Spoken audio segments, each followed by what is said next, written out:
गुरु परंपरा योग संस्थान में आपका स्वागत है। आज हम लोग तृतीय पाद यानी विभूति पाद में पहुंच रहे हैं। हम लोग अष्टांग योग, अभी भी अष्टांग योग ही हमारा चल रहा है और हम ये जानते हैं कि अष्टांग योग में जो द्वितीय पाद था, सेकंड पाद हमारा था, उसमें 5 चीजें आई थी, यानी 5 अंग आया हुआ था, जिसको बहिरंग अंग कहते हैं, बहिरंग कहते हैं, बहिरंग साधन। और तृतीय पाद यानी विभूति पाद में आगे की जो 3 चीजें हैं वो आई हुई हैं, यानी धारणा, ध्यान, समाधि। धारणा, ध्यान, समाधि आपके विभूति पाद में है। तो आज हम लोग धारणा, ध्यान, समाधि देखेंगे। अष्टांग योग में धारणा, ध्यान, समाधि को देखेंगे। सबसे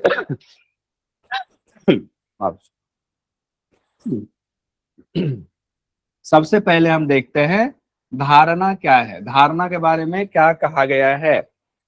देश बंधस चित्तस्य धारणा, ध्यान दीजिएगा, अब इसमें भी देश की चर्चा हो रही है। देश बंधस चित्तस्य धारणा, शरीर में या शरीर के बाहर किसी देश में चित्त को बांधने की कोशिश करना, ठहराने की कोशिश करना धारणा है। अब देश क्या होता है, तो देश के बारे में आप जितनी किताबें पढ़ोगे सब में है। तो देश आपके शरीर में बहुत सारे, जैसे कि चक्र है, चक्र भी देश की श्रेणी में आएगा। मूलाधार चक्र है, स्वाधिष्ठान चक्र है, मणिपुर चक्र है, अनाहत चक्र है, आपका विशुद्धि चक्र है, आज्ञा चक्र है, जितने चक्र हैं, सहस्रार चक्र है, सारे चक्र भी देश हो गए।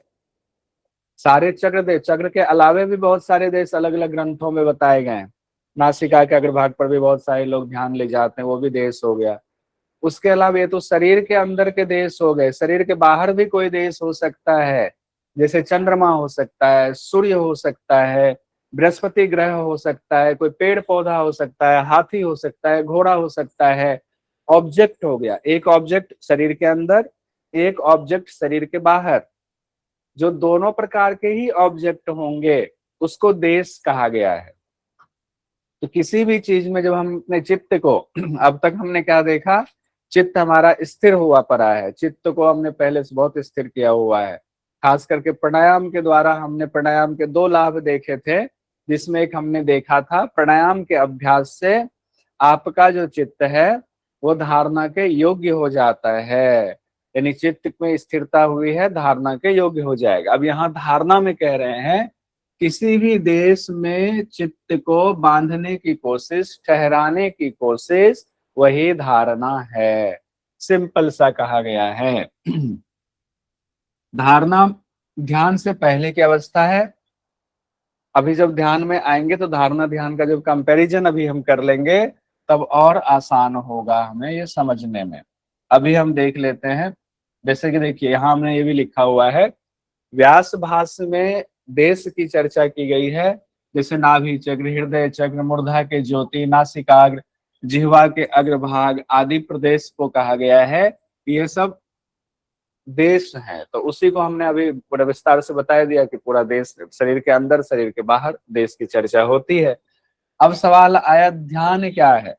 अब ध्यान की चर्चा आती है, धारणा के बाद ध्यान है, फिर हम लोग इसका कंपेयर करेंगे। ध्यान में कहा गया तत्र प्रत्येक तानता ध्यानम, तत्र प्रत्येक तानता ध्यानम, धारणा से जुड़ा हुआ ध्यान है। जब तक धारणा नहीं तब तक ध्यान नहीं। धारणा में जब नहीं जाएंगे तो ध्यान में आप आगे नहीं बढ़ सकते, इसीलिए तत्र शब्द का इस्तेमाल हुआ है, इसीलिए तत्र शब्द का इस्तेमाल हुआ है। तत्र का मतलब है जो आपने धारणा अभी शुरू किया हुआ था, किसी जगह पर अपने चित्त को ठहराने की कोशिश की थी। सपोज कि आप बैठ गए आंख बंद करके और आपने ध्यान लगाने की कोशिश की, नासिका के अग्रभाग पर लगा रहे हैं। अभी क्या हो रहा है, धारणा में नासिका के अग्रभाग पर थोड़ा सा ध्यान लग रहा है, फिर ध्यान कहीं और चला जा रहा है, थोड़ा सा लग रहा है फिर कहीं और चला जा रहा है। ये इसके चांस होते हैं, ये गड़बड़ी होती है।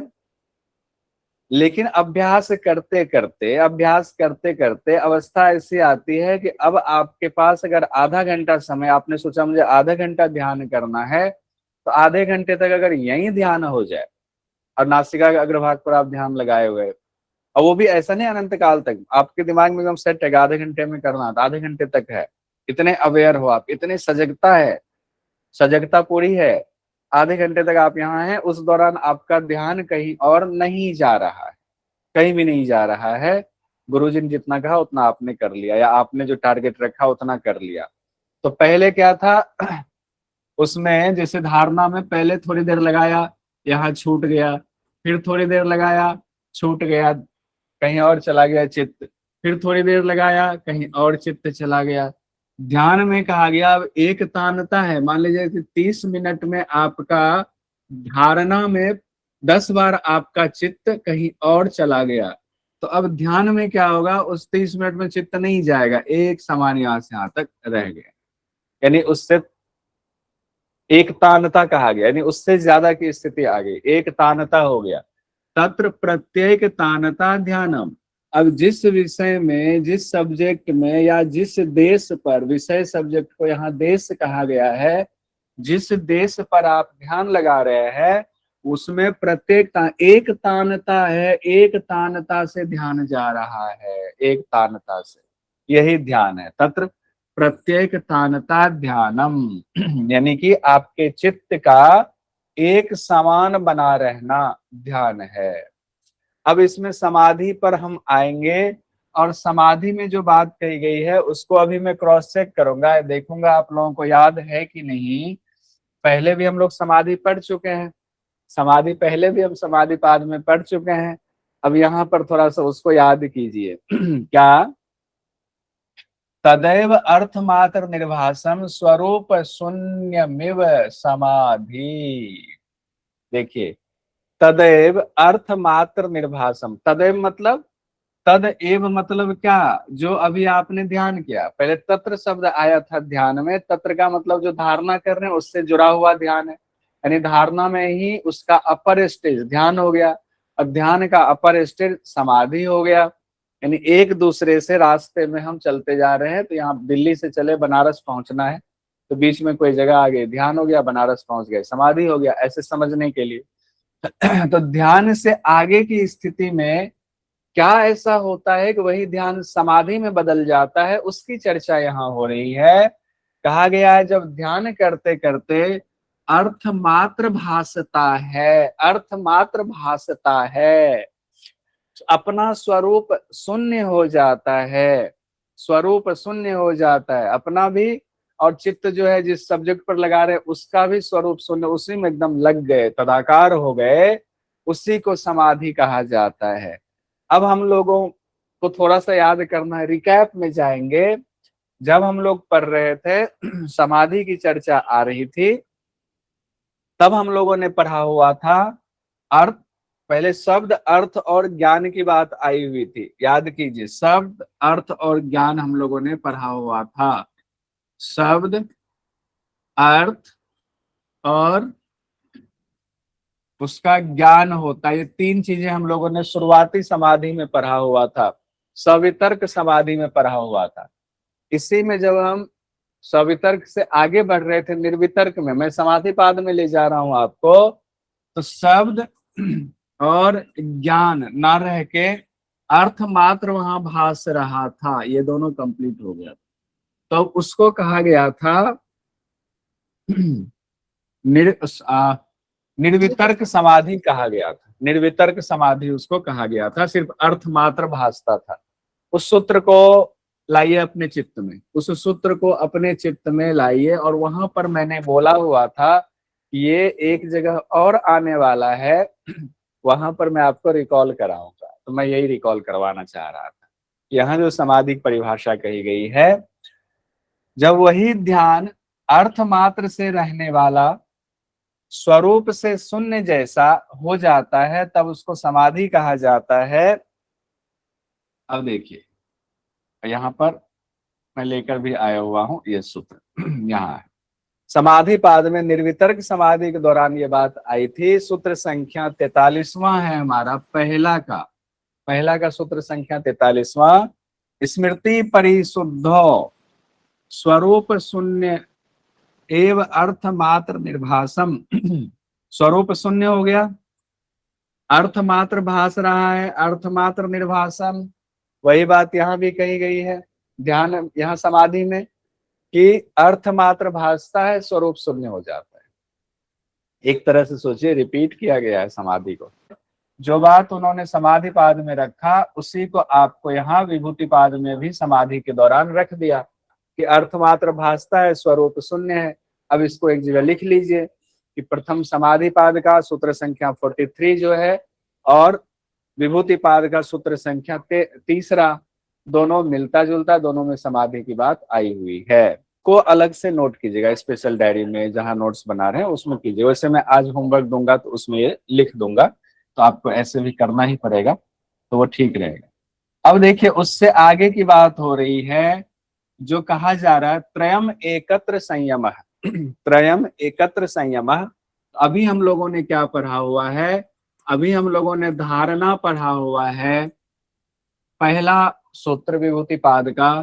फिर हम लोगों ने ध्यान पढ़ा, दूसरा सूत्र। फिर हम लोगों ने समाधि पढ़ा, तीसरा सूत्र पढ़ा, धारणा, ध्यान और समाधि। तो संख्या हो गई 3, 1, 2 और ये हो गया 3। तीनों को मिला के यहाँ शब्द बना है त्रयम एकत्र। त्रयम एकत्र। त्रयम एकत्र क्यों बना है? तो हमने ये कहा आपसे कि जब हम धारणा करते हैं, महर्षि पतंजलि बेसिकली कह रहे हैं और हमने समझाने के लिए कहा, जब हम धारणा करते हैं वही धारणा अपने अभ्यास करते करते ध्यान में बदल जाता है, वही ध्यान अभ्यास करते करते समाधि में बदल जाता है, यानी तीनों एक लाइन में हो गया। इसीलिए त्रयम एकत्र हो गया। जब तीनों अभ्यास करते करते आप धारणा से ध्यान, ध्यान से समाधि पहुंच रहे हैं, किसी एक ही विषय, एक ही देश, एक ही सब्जेक्ट पर लगा रहे हैं, तब उसको संयम कहा जाता है। तब उसको संयम कहा जाता है। सिंपल सी बात। संयम क्या हुआ? धारणा, ध्यान, समाधि का किसी एक ही विषय पर, किसी एक ही देश पर लगा रहना, वो आपका संयम है। वो संयम है। ठीक है, ये संयम है। अब देखिए, संयम भी हम समझ गए, सिंपल सी बात कही गई है। संयम से प्राप्त विभूति की चर्चा की गई है कि संयम से होगा क्या? संयम से क्या होगा? तो इसको सूत्र देखने से पहले सिंपल कॉमन सेंस लगाइए कि संयम से क्या होगा। संयम क्या है? धारणा है, ध्यान है, समाधि है। एक किसी विषय पर, जैसे सपोज कीजिए कि आपने मूलाधार चक्र पर ध्यान, धारणा लगाना शुरू किया। धारणा अभ्यास करते करते ध्यान में बदल गया। मूलाधार चक्र पर जो आपकी धारणा थी वो ध्यान में बदल गया। वहीं पर ध्यान लगाते लगाते, वही ध्यान अभ्यास करते करते समाधि में बदल गया। होगा क्या? होगा ये कि अब आपको उस मूलाधार चक्र के बारे में तो पहले थोड़ी सी जानकारी थी, उससे ज्यादा जानकारी ध्यान में, और समाधि में तो पूरी जानकारी मिल जाएगी। समाधि में तो उसके बारे में पूरा अर्थमात्र, भाषा, स्वरूप शून्य, मतलब आपको पूरी जानकारी मिल गई। कैसे मिली पूरी जानकारी? तो सत्व का प्रकाश, सात्विक प्रवृत्ति आपकी शुद्ध हो गई। कैसे मिले? तो उसमें दूसरे तरीके से आप जोड़ सकते हैं कि अध्यात्म प्रसाद हो गया, विवेक ख्याति हो गई, उससे रितंबरा प्रज्ञा हो गया, विवेक ख्याति हो गई, ये सारी चीजें आई, यानी बुद्धि आपका पूरी तरह निर्मल हो गया। निर्मल का मतलब, जहां भी निर्मल हो, निर्मल का मतलब है कि रज और तम आपने दबा दिया, सत्व का प्रवाह बढ़ा हुआ है, वही निर्मल है। समाधि की स्थिति में, शुरुआती समाधि में वही होता है, सत्व का प्रकाश बढ़ता है, सात्विक प्रवृत्ति आपका बढ़ा हुआ है। तो लास्ट में सात्विक प्रवृत्ति भी खत्म होता है, तब निर्विज समाधि होती है। निर्विज से पहले की बात हम कर रहे हैं। तो यहाँ कहा जा रहा है संयम से होगा क्या? जिनका हैंड रेज अभी आता हूं, संयम से क्या होगा? संयम से प्राप्त विभूति की चर्चा है। इस विभूति का मतलब संयम से होगा क्या? सिद्धि। संयम से जो सिद्धि, जो एकदम वो फाइनल स्टेज आएगा चित्त का, उसके लिए विभूति शब्द इस्तेमाल किया गया। विभूति मतलब सिद्धि। कहा गया तज्जयात प्रज्ञालोक है। प्रज्ञा शब्द आ गया, प्रज्ञालोक है। यानी कि तब बुद्धि का प्रकाश, बुद्धि का प्रकाश होता है, यानी बुद्धि आपकी पूरी तरह शुद्ध हो जाती, बुद्धि निखर जाती, जिसके लिए कि हम लोगों ने पढ़ा हुआ है अध्यात्म प्रसाद। अध्यात्म प्रसाद से अच्छा, अध्यात्म प्रसाद, निर्विचार समाधि। निर्विचार समाधि जब आगे बढ़ता है तो अध्यात्म प्रसाद होता है। अध्यात्म प्रसाद की स्थिति उसी के लिए आपको ऋतंबरा प्रज्ञा शब्द आया था, तो ऋतंबरा प्रज्ञा, प्रज्ञा सत्य को धारण करने वाली बुद्धि, यही यहाँ पर भी प्रज्ञा शब्द आया हुआ है, यानी बुद्धि आपकी बिल्कुल शुद्ध परिशुद्ध हो गई, सिंपल सी बात। तो क्या हो गया संयम से, बुद्धि आपकी पूरी तरह शुद्ध हो गई। तज्जयात प्रज्ञा लोक, यानी बुद्धि का प्रकाश होता है, प्रज्ञा अपने उत्कर्ष पर होता है, प्रज्ञा अपने उत्कर्ष पर है, ये कहा गया है। यानी सात्विक प्रवाह एकदम बढ़ा हुआ है बुद्धि में, प्रज्ञा लोक, सात्विक प्रवाह पूरी तरीके से बढ़ गया हुआ है, यही बात की जा रही है। अब कहा गया है, अब देखिए, अब एक और कॉमन सेंस की हम बात करते हैं। कॉमन सेंस लगाएंगे तो इसको पढ़ना आसान हो जाएगा, इस बार हमने सोचा डायरेक्ट करने से अच्छा है हम थोड़ा कॉमन सेंस की भी बात कर लेते हैं। चलिए, ये थोड़ा ऐसे दिया हुआ, एक पेज का दूसरा, ठीक है। कॉमन सेंस हम क्या लगाते हैं, हमने समाधि में देखा हुआ था और पढ़ा भी हुआ था, जब चित्त की भूमि की बात आई थी अभ्यास वैराग्य के दौरान, तो हमने देखा था अभ्यास, अभ्यास किसका, समाधि का ही तो अभ्यास कर रहे हैं ना, चित्त को शुद्ध करने का ही तो अभ्यास कर रहे हैं ना। तो उस दौरान हम क्या कर रहे हैं, शुरुआत में क्षिप्त मूढ़ विक्षिप्त एकाग्र निरुद्ध, ये हमारे चित्त की भूमियां हैं। तो हम पहले एक एक करके जब हम समाधि करते हैं तो एक एक भूमि पर हम धीरे धीरे आगे बढ़ते हैं, क्षिप्त में, मूढ़ में, विक्षिप्त में, फिर एकाग्र में, फिर निरुद्धावस्था जाती है।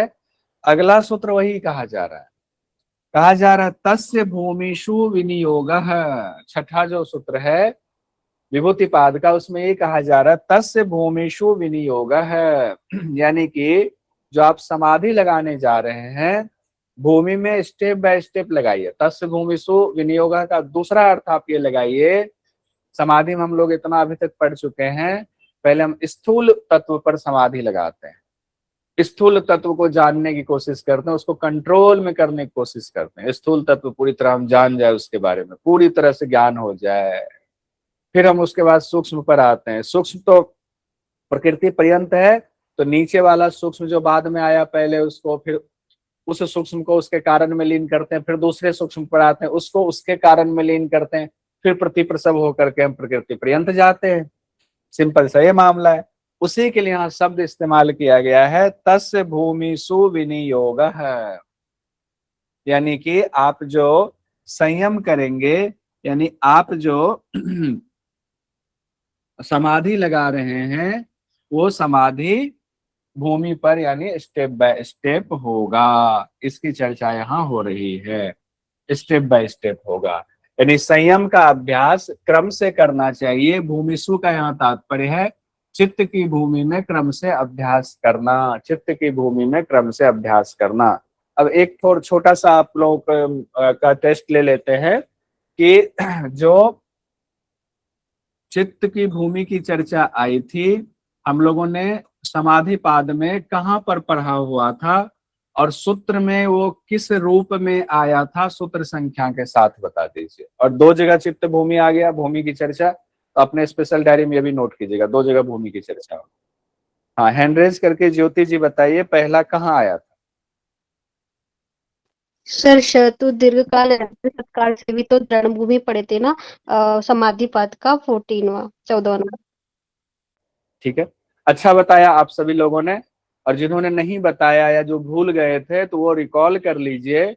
हम लोगों ने अभ्यास वैराग्य जब देखा था तो अभ्यास के दौरान आया हुआ था कि अभ्यास की क्वालिटी क्या होती है, जिसमें हमने देखा था सतु दीर्घकाल निरंतर सत्कारा सेवितो दृढ़ भूमि ही, याद आ गया। वो समाधि पाद का 14वां सूत्र था।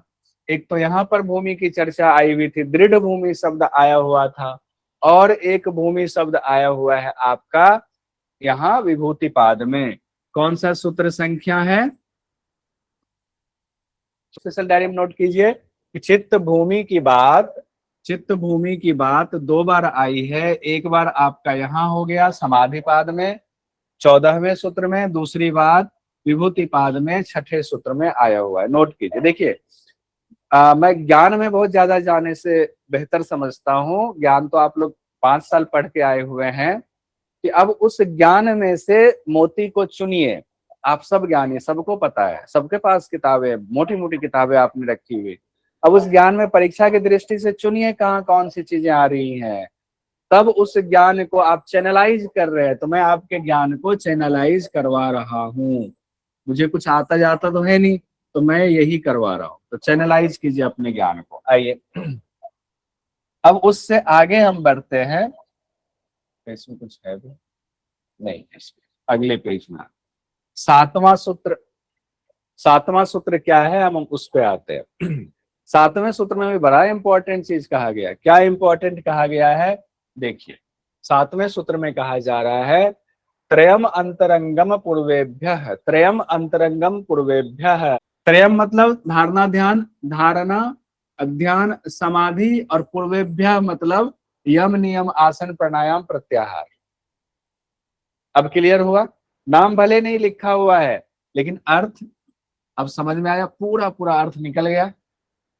पूर्वेभ्यः मतलब इन तीनों से पहले के जो पांच हैं, ये अंतरंग हो गया। यहाँ अंतरंग शब्द किसके लिए इस्तेमाल हुआ? धारणा ध्यान समाधि के लिए। धारणा ध्यान समाधि अंतरंग है, तो दूसरा क्या हो जाएगा? बहिरंग हो जाएगा। पांचों बहिरंग हो गया। क्लियर है? वो पांचों बहिरंग, इसीलिए यहाँ से ये अर्थ निकाला जाता है। सिंपल है, इसमें और ज्यादा व्याख्या की जरूरत है नहीं। अब लेकिन जो व्याख्या की जरूरत होगी उसको देखेंगे। तो बहिरंग आपका हो गया ये पांचों, यम नियम आसन प्राणायाम प्रत्याहार। और अंतरंग यहाँ कहा गया है त्रयम, धारणा ध्यान समाधि, ये हो गया आपका अंतरंग। सिंपल है। लेकिन अब यहाँ पर थोड़ा सा आपको ध्यान लगाने की जरूरत है। आठवें सूत्र में विभूतिपाद के जहां कहा जा रहा है तदपि तदपि बहिरंगम निर्वीजस्य, तदपि बहिरंग निर्वीजस्य। अब लीजिए, अब लीजिए, इसका क्या अर्थ हुआ? जो धारणा ध्यान समाधि है, जो कि ये आपने अभी पढ़ा कि इसको अंतरंग कहा गया, अंतरंग कहा गया। ये अंतरंग अभी हम लोगों ने तुरंत पढ़ा हुआ है। ये अंतरंग भी बहिरंग हो जाता है जब निर्बीज समाधि से इसकी तुलना की जाती है। जब निर्बीज समाधि के लिए कहा गया तदपि बहिरंगम निर्बीजस्य, निर्बीज समाधि के लिए धारणा ध्यान समाधि बहिरंग साधन है। ये वैसे ही है जैसे मैं हूं और मेरे लिए सपोज कीजिए मेरे पापा है और मेरा बेटा भी है, तो तीन पीढ़ी एक साथ हो गया। तो तीन पीढ़ी एक साथ हो गया, तो जो दादा है उनके लिए, जो बच्चे के दादा है, तो उनके लिए तो वो दादा हो गए, लेकिन मेरे लिए वो पापा है, मैं उनका बेटा हूं। अब मेरे लिए मेरा बेटा मुझसे भी एक नीचे चला गया, तो तीन लेयर बन गया। वैसे यहाँ तीन लेयर बन गया हुआ है, तीन लेयर। एकदम सूक्ष्मता में जाइए। स्थूल में आपका हो गया पांच चीजें, यम नियम आसन प्राणायाम प्रत्याहार, ये तो बहिरंग है ही। इसके लिए धारणा ध्यान समाधि अंतरंग है। लेकिन जब इससे भी आगे बढ़ेंगे, निर्बीज समाधि जिससे कि कैवल्य की प्राप्ति हो रही है, वो जो निर्बीज समाधि है, जब इसकी बात आएगी तो ये जो धारणा ध्यान समाधि अभी तक अंतरंग था, ये बहिरंग हो जाएगा इसके, अब ये अंतरंग हो गया। ठीक है? जैसे प्याज का छिलका है, प्याज का छिलका में 8 चीजें हैं, तो शुरुआत के 5 बहिरंग है, लेकिन वो बहिरंग किसके लिए है? अपने से नीचे 3 के लिए, अपने से नीचे 3 धारणा ध्यान समाधि के लिए। लेकिन धारणा ध्यान समाधि में हम लोगों ने पढ़ा हुआ है 2 प्रकार की समाधि, सबीज समाधि, निर्बीज समाधि। जब निर्बीज समाधि पर जाएंगे तो और सूक्ष्म चले गए, उसके लिए सबीज समाधि वाला बहिरंग हो गया। लेकिन यहाँ पर कहा गया सिर्फ सबीज समाधि क्यों? धारणा ध्यान को भी साथ में जोड़ लो, क्योंकि तीनों को तो एक साथ मिला करके कर रहे हैं। धारणा से ही ध्यान बना, ध्यान से ही समाधि बना, तो वो तीनों निर्बीज के लिए हो गया बहिरंग। क्लियर है? तो थम्स अप कीजिए, नहीं है तो हैंड रेज कीजिए। नहीं समझ में आया तो हैंड रेज कीजिएगा। नवंबर 2017 का सवाल है, बहुत आसान है। धारणा ध्यान और समाधि किसके बहिरंग हैं? अब यहाँ से क्वेश्चन जो बन रहा है तो यहाँ से आपको समझ में आ जाएगा। धारणा ध्यान और समाधि किसके बहिरंग हैं? संप्रज्ञात समाधि, निर्विज समाधि, प्रत्याहार, क्रिया योग, ये 4 चीजें आई हुई हैं। सभी लोगों का उत्तर है ठीक है। तो यहाँ आ गया निर्बीज समाधि के लिए, निर्बीज समाधि के लिए हो गया। ठीक है, निर्बीज समाधि। आगे बढ़ते हैं अब हम लोग, बहुत इंपॉर्टेंट अब पढ़ने जा रहे हैं। 8 सूत्र संख्या तक हमने पढ़ लिया, अब हम 9वें से लेकर 12वें तक सूत्र संख्या को देखेंगे। आप लोग जो अपना एक नोट्स देखिए, हमने पहले कहा था नोट्स 2 प्रकार से बनेगा। एक तो जो इंपॉर्टेंट पॉइंट्स में बता रहा हूँ उसको तो आप एक स्पेशल डायरी में नोट करते ही जाएंगे। दूसरा जो मैं आपको होमवर्क दे रहा हूँ, होमवर्क वाला बिल्कुल अलग से कर लीजिए, वो ऑनलाइनर आपका बनता चला जाएगा। तो थोड़ा कॉपी खर्च कीजिए, थोड़े पैसे खर्च कीजिए, 2-4 रजिस्टर ले आइए, कोई दिक्कत नहीं है उसमें, कंफ्यूज होने की बिल्कुल जरूरत नहीं है। तो उससे क्या होगा ना, क्लियरिटी बनी रहेगी, बार बार रिवीजन हो जाए, 2 बार ऐसे रिवीजन हो जाएगा। तो उसमें आपको ये लिखना है कहाँ से कहाँ तक धारणा ध्यान समाधि की चर्चा है, कौन से सूत्र संख्या में अंतरंग बहिरंग की चर्चा है। फिर उसके बाद आगे बढ़ेंगे तो अब आ रहे हैं 9वें से 12वें तक में सूत्र संख्या, जिसमें चित्त के 3 परिणाम की चर्चा दी गई है कि जब आप धारणा ध्यान समाधि कर रहे हैं, अपने चित्त की भूमि पर आप लगा रहे हैं, संयम कर रहे हैं उस निर्विष समाधि की प्राप्ति के लिए, तो आपके चित्त में कैसे परिवर्तन आ रहा है, चित्त कैसे आगे बढ़ रहा है, उसके लिए 9 से 12 तक चित्त के 3 परिणाम की चर्चा है। जिसमें पहला परिणाम है निरोध का परिणाम, निरोध परिणाम। दूसरा है समाधि परिणाम, और तीसरा है एकाग्रता परिणाम, इसको कहा गया है। निरोध, समाधि, एकाग्रता, उसी के लिए हम लोग ऐसे निमोनिक में देख लेते हैं NS, और ये हो गया आपका A, NSA, NSA, ये हम लोग याद करते हैं निमोनिक में NSA। ठीक है, ये 3 चीजें 9 से लेकर के 12वें तक में हो गया, निरोध परिणाम, समाधि परिणाम, एकाग्रता परिणाम, NSA। अब हम NSA को समझेंगे कि निरोध परिणाम क्या है और समाधि परिणाम क्या है, एकाग्रता परिणाम क्या है, हम लोग इसको समझने की कोशिश करेंगे।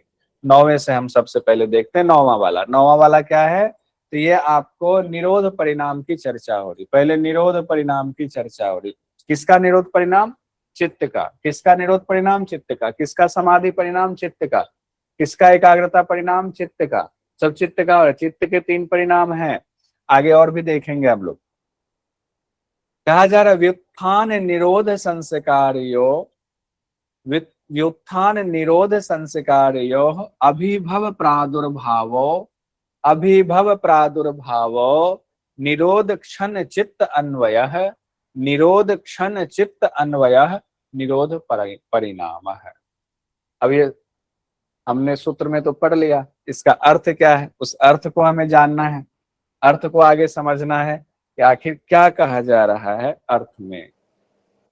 ठीक है, देखिए पहले कहा गया व्युत्थान निरोध संस्कारो, व्युत्थान के और निरोध के संस्कारों का समझाऊंगा, चिंता मत कीजिएगा।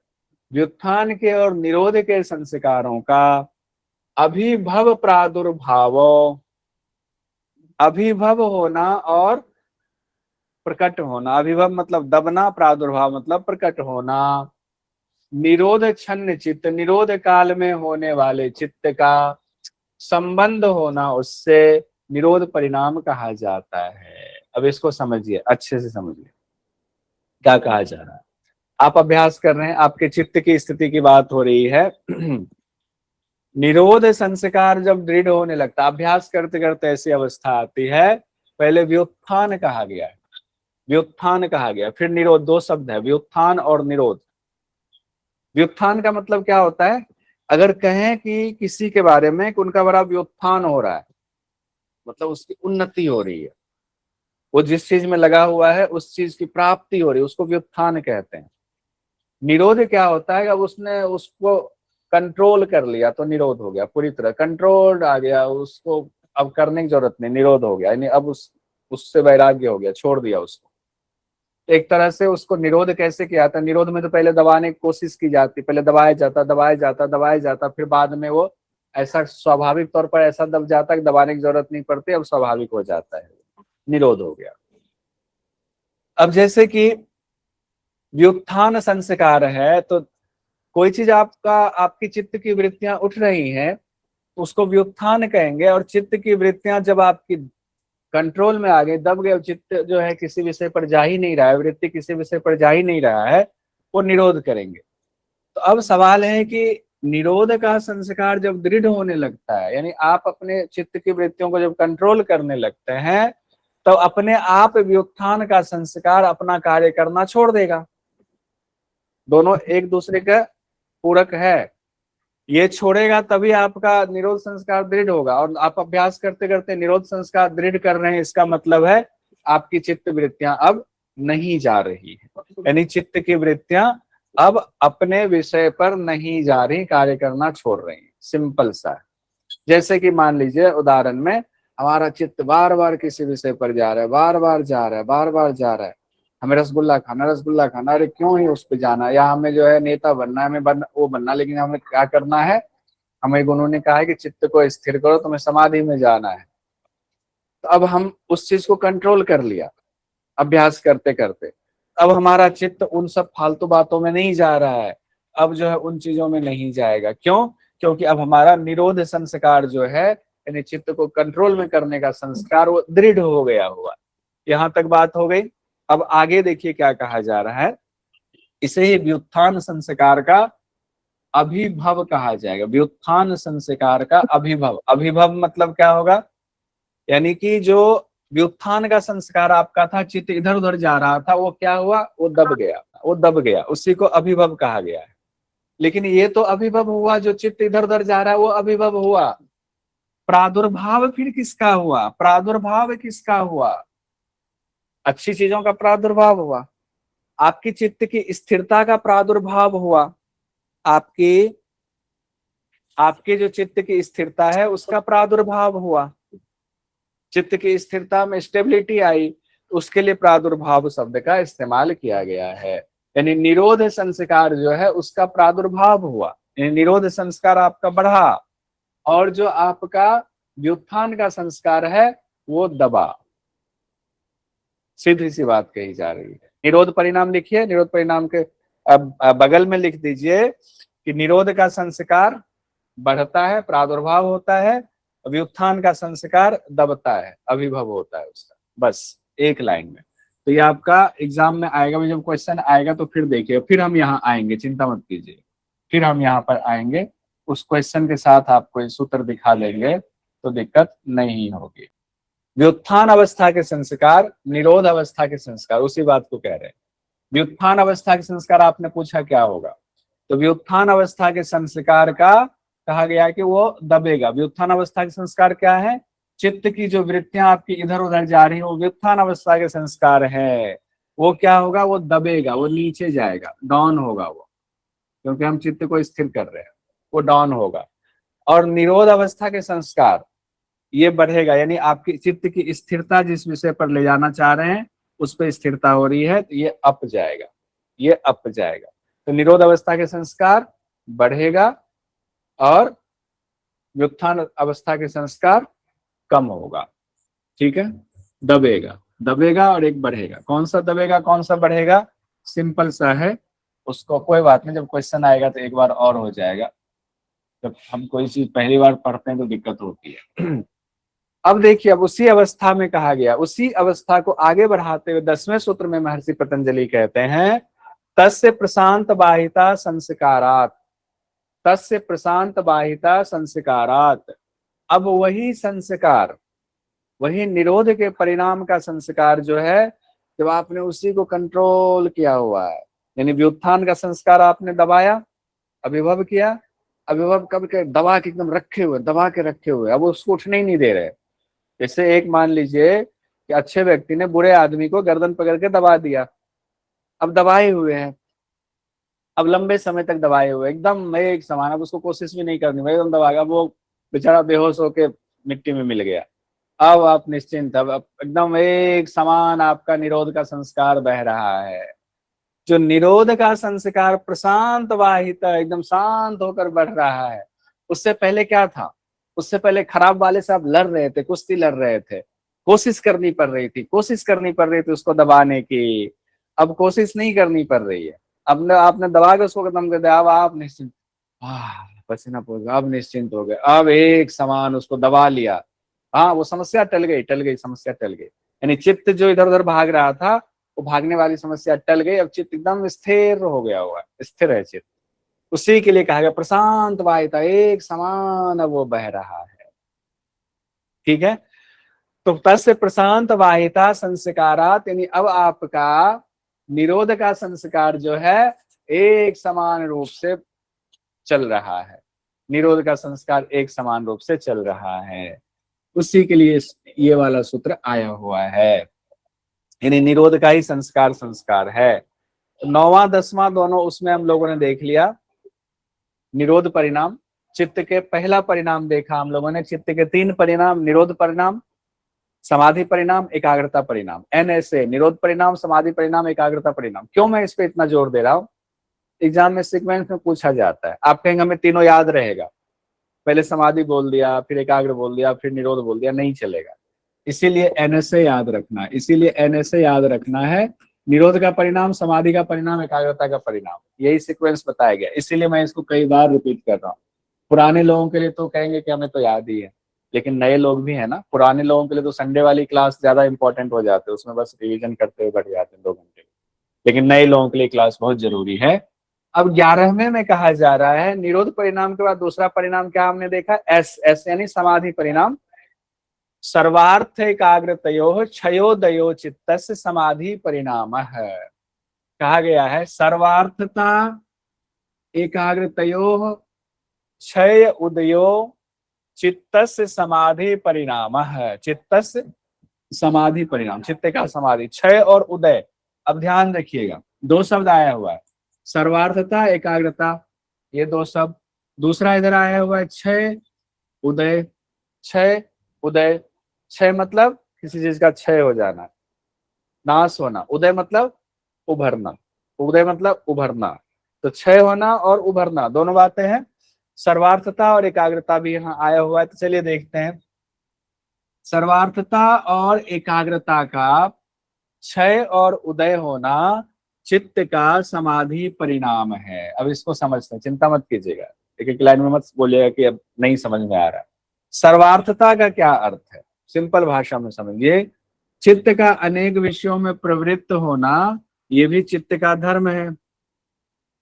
चित्त का धर्म है, भले चित्त को आपने स्थिर किया हुआ है बहुत, लेकिन कई बार फिर भी चित्त एक से ज्यादा विषयों पर चला ही जाता है।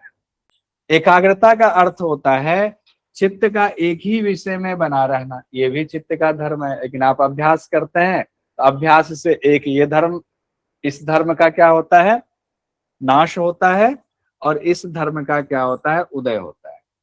अलग अलग विषयों में चित्त जा रहा है, ये भी धर्म है, और एक ही विषय में जा रहा है, ये भी धर्म है। तो अभ्यास के द्वारा अलग अलग विषयों से एक में ले जा रहे हैं, ऊपर वाले की तरह ही थोड़ा समझने की कोशिश कीजिए। तो एक का क्षय हो रहा है, एक का उदय हो रहा है, एक का क्षय, एक का उदय हो रहा है। अब देखिए कैसे होगा, उसी को आगे अब हम थोड़ा जोड़ने की कोशिश करते हैं। ठीक है, सर्वार्थता का क्षय हो रहा है, 2 शब्द है ना, सर्वार्थता एकाग्रता, क्षय उदय। सर्वार्थता का क्षय होगा, चित्त जो तत्संगों पर लगा हुआ था। एकाग्रता का उदय होगा, एकाग्रता का उदय होगा। तो कहा गया है सर्वार्थता का सब जगह पर जो चित्त लगा हुआ उसका क्षय होगा, और एक जगह पर एकाग्रता जो है उसका उदय होगा, एक जगह पर लगना शुरू होगा अभ्यास के द्वारा। इसी को समाधि परिणाम कहा गया। योग सूत्र के अनुसार चित्त के किस परिणाम के अंतर्गत सर्वार्थता एकाग्रता का यथाक्रम क्षय और उदय होता है। सर्वार्थता एकाग्रता, ये ध्यान रखना पड़ेगा, इसमें सर्वार्थता एकाग्रता है, किसमें, समाधि में। समाधि में सर्वार्थता एकाग्रता है, ठीक है। और निरोध में कौन से 2 शब्द थे, निरोध में कौन से 2 शब्द थे, निरोध में हम लोगों ने 2 पढ़ा हुआ है। हम लोगों ने पहले निरोध देखा, उसमें 2 शब्द आए, एक शब्द आया निरोध, दूसरा क्या था, व्युत्थान। शब्द आए। निरोध का क्या हो रहा था, प्रादुर्भाव शब्द आया हुआ था वहां, ध्यान रखिए, बहुत अच्छा, प्रादुर्भाव, ये टेबल बना लीजिए, वहां निरोध का प्रादुर्भाव हो रहा था। व्युत्थान का क्या हो रहा था, विभव मतलब दबना। 2 शब्द आए थे, दोनों के लिए पेयर बन गया। उसी तरीके से यहाँ भी आए हुए हैं दो शब्द। यहाँ पर क्या आया हुआ है, सर्वार्थता। इस तरह से बनाइए, देखिए थोड़ा मुश्किल विषय है, दर्शन है, आसान नहीं होता है। अब इसमें भी दो शब्द आए, एक में क्षय हो गया, पेयर बन गया, सर्वार्थता का क्षय, एकाग्रता का उदय। अगर ये आपने टेबल बना के इसको याद कर लिया ना, तो आपके जो है ना समाधि परिणाम एकाग्रता परिणाम वाला सवाल कभी छूटेगा ही नहीं। यानी कि जो निरोध परिणाम समाधि परिणाम एकाग्रता परिणाम का सवाल कभी नहीं हटेगा। टेबल बना लीजिए, निरोध परिणाम प्रादुर्भाव, व्युत्थान परिणाम अभिभव, ये निरोध परिणाम की चर्चा है एन में। समाधि सर्वार्था का क्षय एकाग्रता का उदय, ये समाधि परिणाम में ये बातें कही गई। अब हम आते हैं चित्त के एकाग्रता परिणाम पर, चित्त के एकाग्रता परिणाम पर आते हैं। तीसरा वाला एन एस और ए पर आते हैं। ततः पुनः शांत उदितो तुल्य प्रत्ययो चित्तस्य एकाग्रता परिणाम, चित्तस्य एकाग्रता परिणाम। ततः पुनः शांत उदितो तुल्य प्रत्ययो चित्तस्य एकाग्रता परिणाम। फिर से देखिए, ततः पुनः तब फिर, शांत उदितो शांत और उदय हुई, शांत और उदय हुई, तुल्य प्रत्ययो समान वृत्तियों का चित्त एकाग्रता परिणाम, चित्त का एकाग्रता परिणाम है। उसी को थोड़ा सा और आगे बढ़ाया गया है। क्या आगे बढ़ाया गया है, जब हमने दोनों में देखा निरोध और समाधि में, तो क्या बात हो रही थी, एक उभर रहा था, दूसरा दब रहा था। एकाग्रता वाली चीजें उभर रही हैं, सर्वार्थता वाली चीजें दब रही हैं। उसी के लिए शांत और उदित यहाँ कहा गया है कि एक जो है शांत हो रहा है और एक उदित हो रहा है, यानी कि हमारा चित्त की एकाग्रता का उदय हो रहा है, दूसरा दब रहा है। समान, अब यहाँ पर उसको वृत्ति शब्द से जोड़ दिया गया, समान वृत्ति तुल्य प्रत्यय। तो वृत्ति, दो वृत्ति हमारी होगी, एक वृत्ति हमारी हो गई जो किसी विषय में लग रहा है, और एक उसी की वृत्ति क्या हो गई, उस विषय से हट रहा है। तो वो वृत्ति क्या हो रही है, एक शांत हो रही है और एक उदित हो रही है। उसी के लिए कहा गया है जब शांत होने वाली वृत्ति और उदित होने वाली वृत्ति, दोनों वृत्ति, अभी तक हम लोगों ने दो एन एस में वही पढ़ा हुआ था, जब दोनों वृत्ति समान हो जाए, एक समान हो जाती है। आप कहेंगे ऐसा कैसे हो सकता है, दोनों वृत्ति एक समान कैसे हो सकता है? एक समान ऐसे हो सकता है कि अभी द्वंद्व चल रहा है हमारे मन में अच्छाई और बुराई का, कि हमें कभी कभी भोग की तरफ भाग रहे, भोग करने के लिए भाग रहे हैं, और कभी मन एकदम छोड़ो इन चीजों में क्या ही पड़ा, कभी हम पूजा में बैठ जाते हैं, ध्यान में बैठ जाते हैं। ये दोनों चीजें जीवन में चल रही हैं, 2 घंटे वो चल रही हैं, 2 घंटे ये चल रही हैं। अभ्यास करते करते हमने उस वाले को हटा करके एकाग्रता ज्यादा बढ़ाया। अब क्या हो रहा है कि अब हर स्थिति में एकाग्रता की ही स्थिति है। अगर सपोज कीजिए हम भोग कर भी रहे हैं तो अनासक्त है, वो कर्तव्य कर्म समझ करके कर ले रहे हैं। कि समाज में चूंकि शादी में जाना है, शादी में बुलाया तो डांस कर रहे हैं, डांस भी कर रहे हैं अगर, तो हम जो है भगवान का ही ध्यान में, आत्म अवस्था में ही है, आत्मा का ध्यान कर रहे हैं। बाकी लोग क्या करेगा डांस करने में, वही देखेगा हमारे स्टेप्स गलत तो नहीं हो रहे हैं, सामने वाला हंस तो नहीं रहा है, हमारा वीडियो बन रहा है कि नहीं बन रहा है, उसमें ये होगा। लेकिन सामने वाले में जो इस अवस्था में पहुंच जाएगा, दोनों ही बराबर, उसको उस पर, वो उस अवस्था में भी उसका चित्त एकाग्र ही रहेगा और आत्मा की तरफ ही बना रहेगा। वो कर तो रहा है एक्ट, उनको अब चित्त को एकाग्र करने की जरूरत नहीं पड़ रही है, चित्त स्वभावतः एकाग्र हो गया हुआ है, स्वभावतः एकाग्र हो गया हुआ। उसी के लिए कहा गया है कि शांत उदित वाली स्थिति नहीं, अब तो सब उनके सम ही स्थिति हो गई, पूरी सम अवस्था आ गई हुई है, हर अवस्था में सम बने हुए हैं वो। उसी के लिए कहा गया है जब शांत होने वाली वृत्ति, अब किसी वृत्ति को शांत करने की जरूरत है नहीं, शांत हो गई हुई है। उदित होने वाली वृत्ति जो थी उसको भी शांत कर लिया है, सब वृत्ति एक समान ही हो गया हुआ है। अब शांत होने वाली और उदित होने वाली वृत्ति में कोई भेद नहीं है, तो उसको कोशिश नहीं करनी। आदमी कोशिश करने को बता रहे, जाएंगे डायबिटीज है, एक रसगुल्ला खा ले, पत्नी बोलेगी क्या कर रहे हो, डायबिटीज बढ़ा हुआ है मत लो, अरे एक ले लेते, नहीं नहीं नहीं नहीं लेना, उसको रोकना पड़ रहा है। लेकिन जो मान लो कर लिया हुआ, उसको रोकने की जरूरत ही नहीं, उसको करने की जरूरत ही नहीं, वो रुका ही हुआ है। उसको ना उसका मन उस तरफ जाएगा, उसको पता है हमारे लिए क्या सही है क्या गलत है, वो एकदम निश्चिंत बना हुआ, उसके मन में भाव भी नहीं आया काश एक खा लेते, काश डायबिटीज नहीं होता, देख रसगुल्ला खा लेते, हमें छोड़ना पड़ रहा है, वो भी नहीं आएगा उसके मन में। दोनों ही द्वंद जो है समान हो गया, उसी के लिए यहाँ पर ये बात हो रही है, दोनों द्वंद पूरी तरह से समान हो जाता है। एकाग्रता का पूर्व ज्ञान शांत हो जाता है, फिर उसी के सदृश अन्य ज्ञान उत्पन्न होता है, समाधि के बने रहने तक यही स्थिति रहती है, यानी सम अवस्था रहती है, सीधा सीधा एक लाइन में कहें सम अवस्था। लेकिन एग्जाम की दृष्टि से आपको ये ध्यान रखना पड़ेगा कि शांत होने वाली वृत्ति, उदित होने वाली वृत्ति एक समान हो जाती, एग्जाम के लिए ये चीज ध्यान रखना पड़ेगा। 2 टेबल हमने ऊपर अभी बनाया था, वो 2 टेबल, तीसरा टेबल ये बनाइए कि शांत होने वाली, उदित होने वाली, दोनों के जो वृत्तियां हैं वो एक समान हो जाती है। ये हो गया आपका एकाग्रता परिणाम, ये हो गया एकाग्रता परिणाम में। क्लियर? आइए एक क्वेश्चन देखते हैं। अब क्वेश्चन से आपको समझ में चीजें आनी चाहिए, क्वेश्चन से, ठीक है। क्वेश्चन यहाँ है, चलिए थोड़ा इधर कर लेते हैं, निम्नलिखित में से कौन सा परिणाम त्रय में शामिल नहीं है। एक तो ये क्वेश्चन बहुत सिंपल सा, परिणाम त्रय में चित्त के परिणाम की चर्चा हो रही। कई बार आप ये पूछते हो, यहाँ तो ये चीज क्लियर है ही नहीं कौन से परिणाम की चर्चा है। वो क्लियर कैसे होता है, जब हम नीचे ऑप्शन देखते हैं तब क्लियर होता है कि ये चित्त के परिणाम की चर्चा हो रही है। कहा गया है एकाग्रता परिणाम, निरोध परिणाम, समाधि परिणाम, धारणा परिणाम। नहीं शब्द दिया हुआ है, अभी हमने पढ़ा है। धारणा परिणाम जैसा हमने कुछ नहीं पढ़ा हुआ है। ठीक है, आप लोग सही उत्तर दे रहे हैं, सही उत्तर दे रहे हैं, बिल्कुल सही। आइए, ये एक तो क्वेश्चन का, अब इसमें कई तरीके से क्वेश्चन पूछा जाएगा, अभी सारे क्वेश्चन अभी लाने की कोशिश करते हैं। ज्यादा समय हो गया क्या? बोर्ड पर ना पढ़ाने में ये होता है कि समय दिख नहीं पाता है, तो समय जो है बढ़ता ही चलेगा। एक क्वेश्चन ये है, जून 2019 में योग सूत्र के अनुसार चित्त परिणामों का कौन सा क्रम सही है। ये भी सिंपल सवाल पूछा गया, इसमें भी कोई वो नहीं है। हम लोगों ने NSA पढ़ा हुआ है, NSA, तो निरोध, समाधि, एकाग्रता, यही वाला है। चलिए इसमें भी कुछ नहीं है, इसमें भी समय नहीं लगाएंगे हम लोग। अगले सवाल पर हम आते हैं, जो फरवरी 2023 का सवाल है।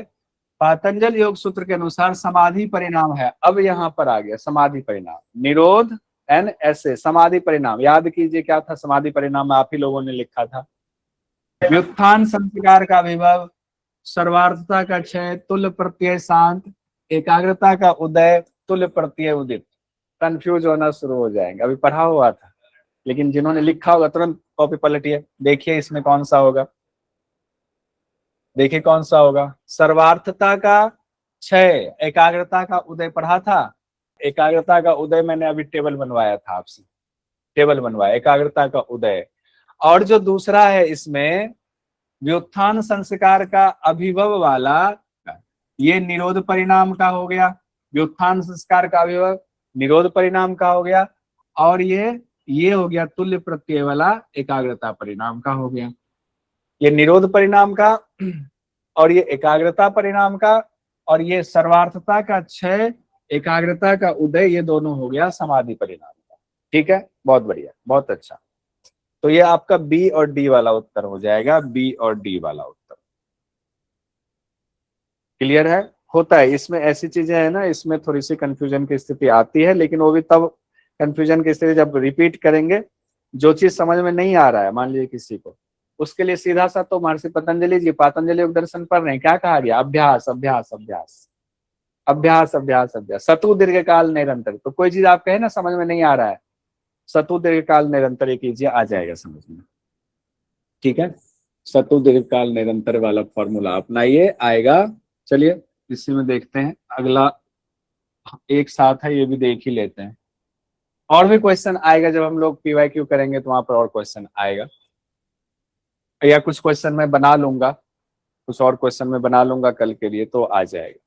निरोध परिणाम हम लोगों ने देखा, व्युत्थान का अभिभव, निरोध संस्कार का प्रादुर्भाव, यही देखा था टेबल बनाने में। समाधि में हमने देखा था सर्वार्थता का क्षय, एकाग्रता का उदय, यही देखा था। एकाग्रता परिणाम में हमने देखा था शांत और उदित दोनों का एक समान हो जाना। यही देखा था, यही 3 चीजें। इतना लंबा हमने पढ़ा, बस ये 15-20 सेकंड में हो गया खत्म कहानी। 15 से 20 सेकंड में कहानी खत्म हो गया। अब उससे आगे कल हम लोग पढ़ेंगे, जैसे चित्त के ये 3 परिणाम हम लोगों ने पढ़ा, वैसे ही कहा गया कि भूत और इंद्रिय के भी 3 परिणाम होते हैं, यानी स्थूल के भी 3 परिणाम होते हैं। ये हम लोग कल पढ़ेंगे, ठीक है। तो अभी यहीं तक रहने देते हैं। अब हम लोग हठ प्रदीपिका के लिए तैयार होंगे 2 मिनट।